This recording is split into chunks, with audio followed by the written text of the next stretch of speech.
अपने कई तरह के बागीचे देखे होंगे और बागात में दरख्तों पर फलों को लगे हुए भी देखा होगा, लेकिन एक बाग ऐसा भी है जहां दरख्तों पर बेशुमार सांप टहनियों पर लटकते नजर आते हैं। जी हाँ, दुनिया में एक ऐसा मुल्क भी है जहां सांपों का बाकायदा बागीचा मौजूद है, जहां दरख्तों पर सैकड़ों की तादाद में खौफनाक सांप पाले जाते हैं। इस बागीचे के दरख्तों पर किसी तरह का फल नहीं लगता, बल्कि उनकी टहनियां सिर्फ सांपों से भरी रहती हैं।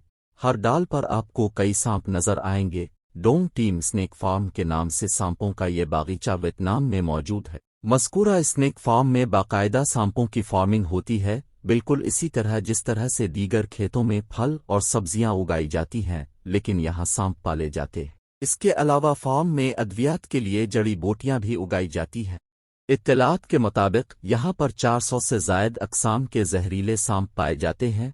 उनके जहर से अद्वियात बनाई जाती हैं और साथ ही उनके जहर को काटने के लिए तिर्याक भी तैयार किया जाता है।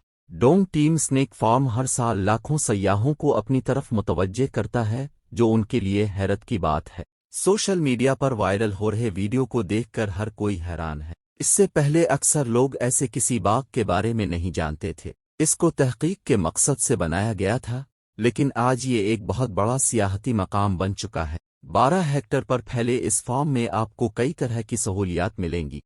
इस फार्म में हर साल 1500 के करीब लोग सांप के डसने के बाद इलाज के लिए आते हैं।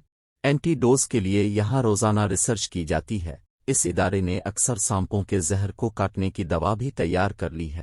दोस्तों, आज के लिए इतना ही। अगर आपको ये वीडियो पसंद आई है तो वीडियो को लाइक करें। मैं मिलता हूँ आपसे अगली वीडियो में, तब तक के लिए अल्लाह हाफिज।